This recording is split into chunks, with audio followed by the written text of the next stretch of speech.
So today is our last Sunday to talk about understanding, but I have a feeling we won't be done.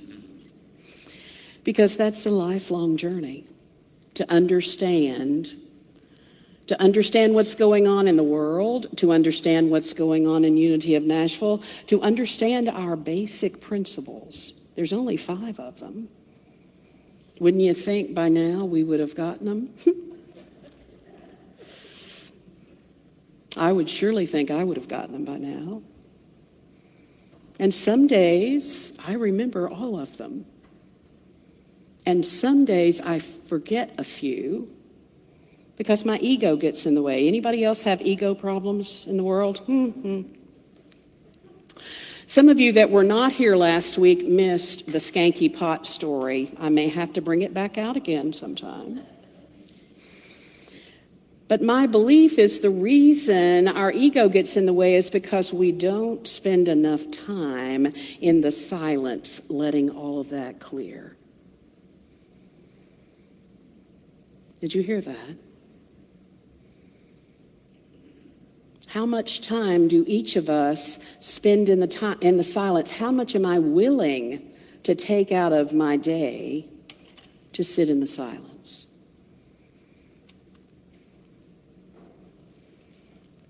Ernest Holmes has a really cool quote that I want to share with you. Work with your consciousness until it ceases to function on the level of the problem and begins to function on the level of the solution. I'm going to say that again. I just want you to hear it. Work with your consciousness until it ceases to function on the level of the problem and begins to function on the level of the solution. How do we do that? Well, I want to tell you one way we do that here. We had right at 60 people over the weekend that showed up for different listening circles. Yes. And if you're in this room and you showed up for one, stand up. Look at all that. Give them a hand.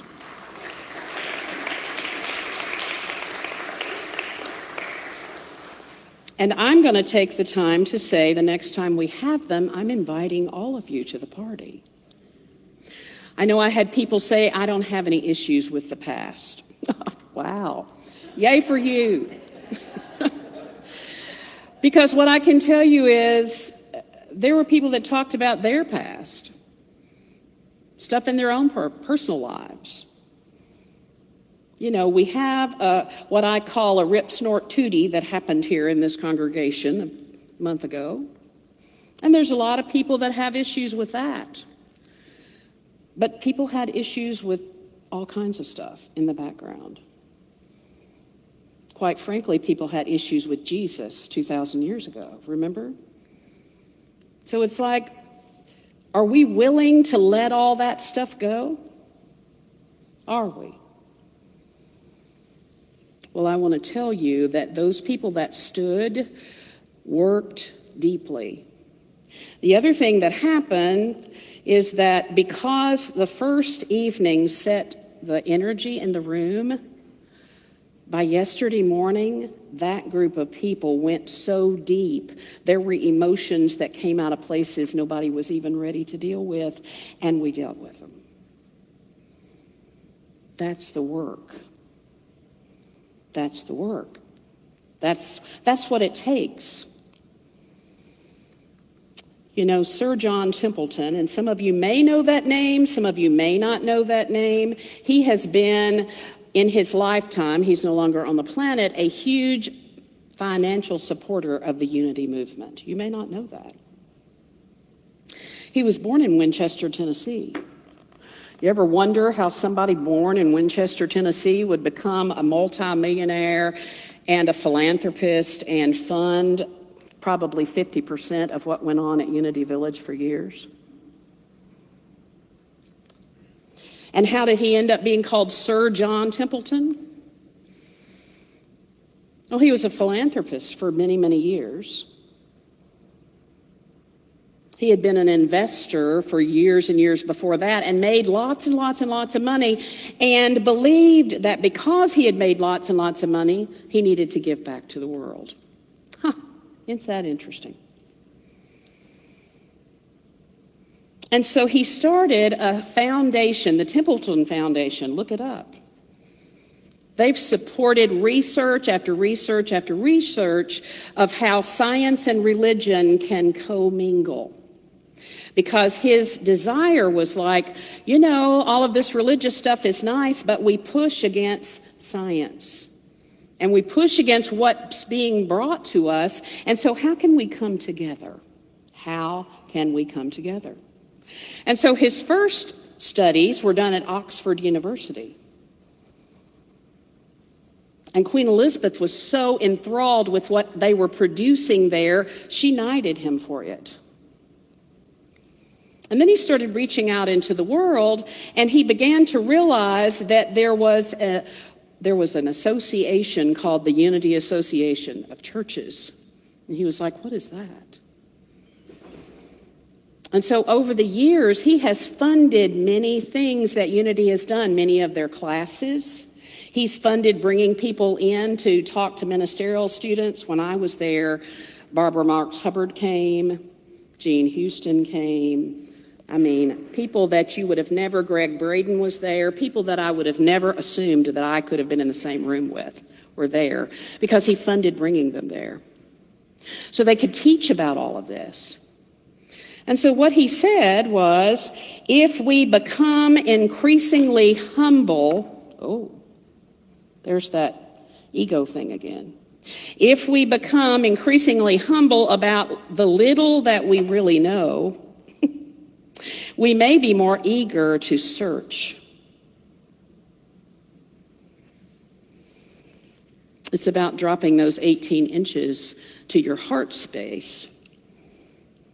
One of the things I noticed when I first got into New Thought, whether it was Unity or CSL, is that we were stuck up here.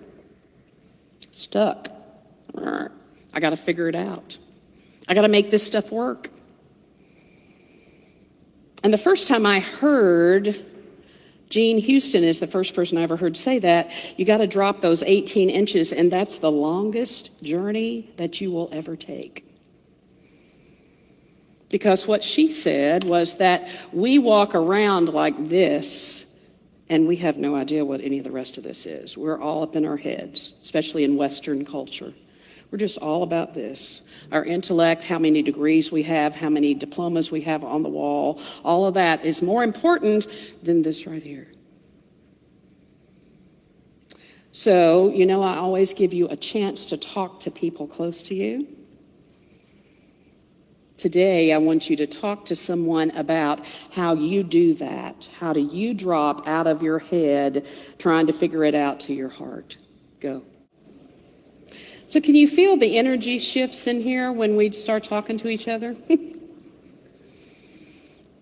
That's the reason I want to do more conversations like we've had over the weekend, because you've heard me say this now probably every Sunday for over a month. You don't get to know people by looking at the back of their head in the pew in front of you. You just don't. But I can promise you, if you ask one of those people that stood up a few minutes ago, they found out something about somebody that they had never known before by just listening.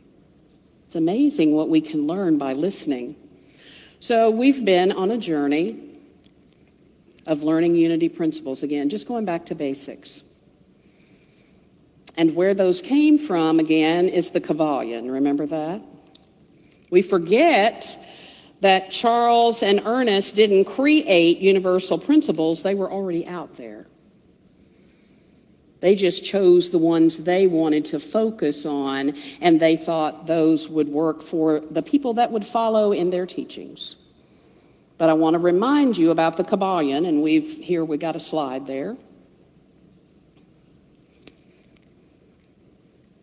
So we've talked about mentalism. Mentalism is it's all divine mind. Everything comes out of divine mind. And you are a part of that.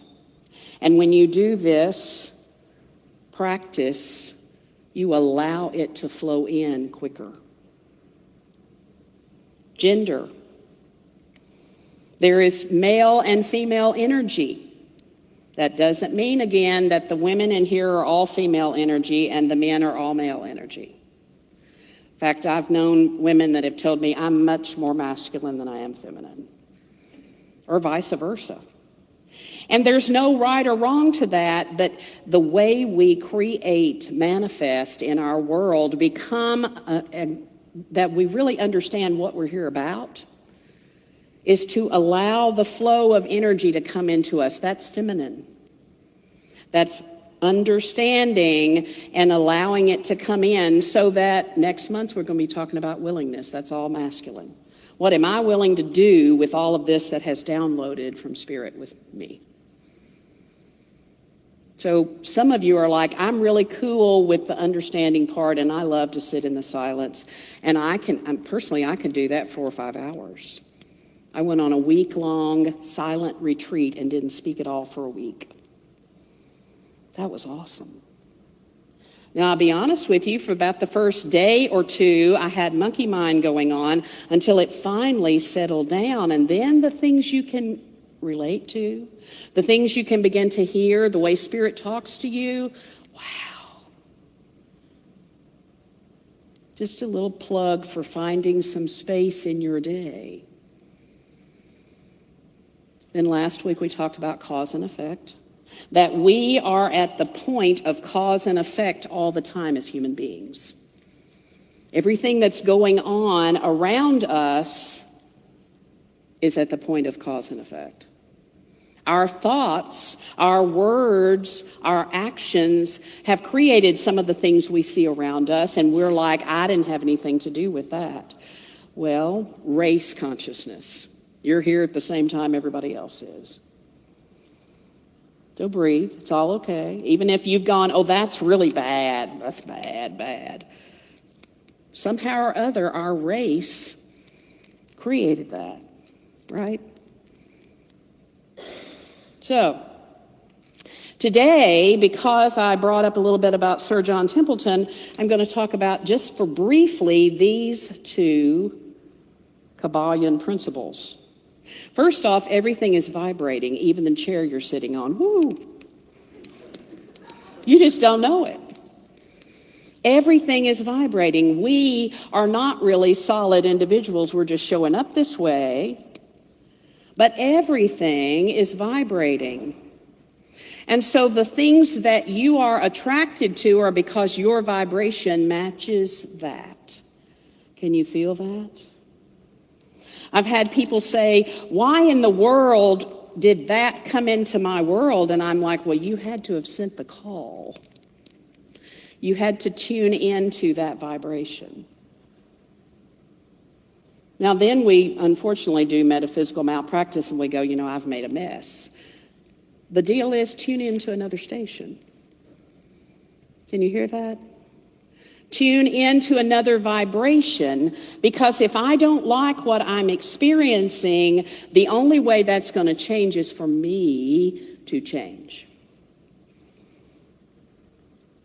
Can you hear that? We talked about that probably at least 150 times over the weekend. The only way anything changes is if we change. So just hold that in your consciousness for a minute. There's a rhythm and a flow to this energy. The way I usually explain that is, if you go at the ocean, there's waves coming in, there's waves going out. There's waves coming in, there's waves going out. There's energy coming into you and energy flowing out from you. And if you are not aware of all of that, and not paying attention, yes, you're going to think, where did this happen? How did this happen? Where did this come from? We have to wake up. We have to wake up to our own physical bodies, to all of the energy that's around us, and make choices about what kind of energy we're going to be in. So, hold on to all that for a minute. Let's remind ourselves of the next slide, the first unity principle. I've also added to that. There we go. Religious science, because they're partners, okay? That's not the first one, that's the second one. So I don't know where the first one went. The first one is, there is one presence and one power. There it is. There is one presence and one power in my life and in all the universe, God, the good, omnipotent. There's only one of us here. You are the individuation of that oneness. You showed up as you. And religious science says we believe in the living Spirit of God, the absolute cause of everything we see, divine mind. Divine mind created everything we see. And we're a part of that. So then the next one says that we, all the we, are inherently good. Oh, what about? And what about? And what about that person on the news the other night? And what about? And what about my mother yesterday? And what about? We are inherently good because God's divinity is in what? Ah, really? Everyone? Everyone. First time I heard that, I looked to my friend who I was sitting in ministerial school and I said, some of these people need to be skinned because I don't know where in the world that divinity is. It took me a long time to even begin to get that. Religious science says all people are the individualizations of the one Spirit. That's what we are. So then the next one is really about cause and effect. We create our experiences by what? And you're not any more passionate about it this week than you were last week. We create our experiences by what? What we choose to think and feel and believe. We made the choice. We can choose differently tomorrow. Right? And religious science says we can become revealers of the truth when we come in close contact with the truth. How do you come in close contact with the truth? Go to the next slide. Through affirmative prayer and meditation, we align our heart with what? You think that might help? You think? So what is it like to align our heart with the mind of God? In fact, Ernest Holmes says we believe anyone can become a revealer of truth who lives in close contact with the indwelling God, which is inside of you. How often are you in close contact with the indwelling God inside of you? Talk to the person you were talking to a while ago. How often are you in close contact with the indwelling God inside of you? So finish whatever you're saying in this moment, and then we'll pull back together for a moment.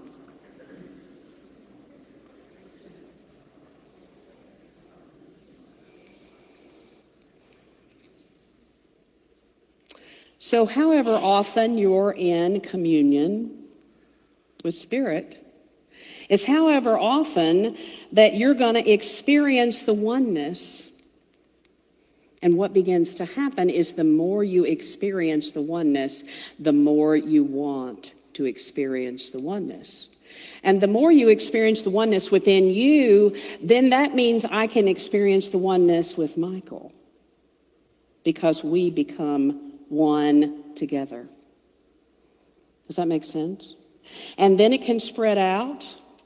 And then I can be one with Bill, and Michael and I can be one with Bill, and that becomes wonderful. This weekend, one of the things that came up quite frequently in our groups was about transparency. Everybody wants transparency. We need to be transparent. We need to be transparent. We need to be transparent. And what we think Transparency is knowing what all's going on somewhere. And I can't explain this to you any better, but what transparency is sitting in those circles with other people and them sharing their heart and you sharing your heart, and all of a sudden, it's all clear. It all becomes clear. The reason we can't become transparent is because we have 3 emotions we don't want to deal with. Some of you are like, oh, she's going to talk about this again. Yeah. There are 3 basic emotions we don't like to deal with as human beings: anger and sadness and fear. Doesn't that sound like a fun party? And anger's way out here, because when I'm angry, I'm pushing people away. And most of the time, people like me who don't like anger, we run really fast. We get the hell out of Dodge, excuse my French, but I'm not in there. I'm not going to do this. I don't like it when people start raising their voices. Woo! Now, I could stand up here for another hour and a half and tell you why that is, but I've been abused on many levels. So when somebody gets angry, I'm thinking, oh, they're going to hurt me, even though I logically know I'm a grown woman, they're not going to hurt me. But my heart sometimes doesn't know that, depending on who that person is that's angry with me. Does that make sense? So I can stay out here in this anger, and some of this congregation has stayed out here in this anger for quite a while now. And that's okay. We bless them in that. But when they're ready to let that go, they move a little closer into the chest, and here's sadness, sadness, sadness. Anybody just enjoy sadness? Believe it or not, I had a very, very good friend. She's still a very good friend of mine that I lived with years and years ago. And every week, at the end of the week, she took an hour and a half and sat and cried. And I was like, that's really weird, honey. Why do you do that? And she said, because I've stored it up. I haven't cried about it. I haven't processed it. I haven't dealt with it. So she wrote in her journal, and the next morning she sat for an hour and a half, and she just cried about it all and let it go. And even though I thought it was weird, I thought, well, I'm going to try that. Unfortunately, I hadn't been doing it for a while. And so, yeah, you know what happened, right? And so everything that I had not cried about for years and years and years started coming out. I'm not a pretty crier. I don't just go, It was like a wild chicken had been released, and I was squawking and carrying on, and I cried for over 2 hours, and she was about to take me to the hospital because I couldn't stop. Sadness. We don't like to deal with sadness, so we stuff it. But there's something behind sadness. Put your hand right here. There's fear that I'm not good enough. There's fear that I'm not going to get it right. There's fear that these people don't like me. There's fear that I don't belong here. There's fear. Fear. Now, how many of you want to show up and talk about that? Fear. Breathe. And it's all okay. Because I promise you, we're going to have some more of those conversations, and I invite you again to be a part of it, because you have no idea how healing it is for somebody to speak that out in a safe place, and for all you have to do is just listen. We don't have to fix it.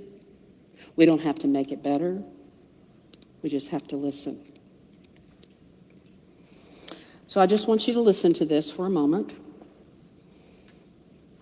You probably have already realized that I'm a book hog. That's my addiction. I buy books probably at least 4 or 5 every week. Isn't that right, Judy? And they all come to the house. She's like, you got another Amazon package? I know, I got another book or 2 or 3. So this is a book that I have loved since I was probably a counselor at the School for the Blind, but I have loved it with my own boys.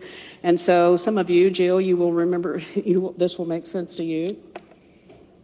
I just want you to listen to this. It's called Being Real. Comes from the Velveteen Rabbit.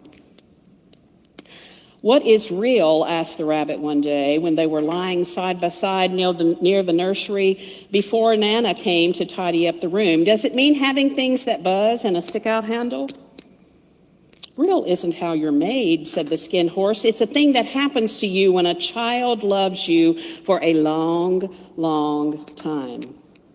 Not just to play with, but loves you, really loves you, and then you become real."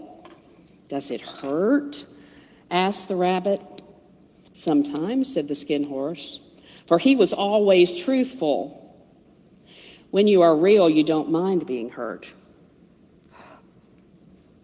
"Does it happen all at once, like being wound up, or is it bit by bit?" "It doesn't happen all at once," said the skin horse. "You become. It takes a long time, and that's why it doesn't happen often to people who break easily or have sharp edges or who have to be carefully kept. Generally, by the time you are real, most of your hair has been loved off and your eyes drop out and you get loose in the joints and you become very shabby.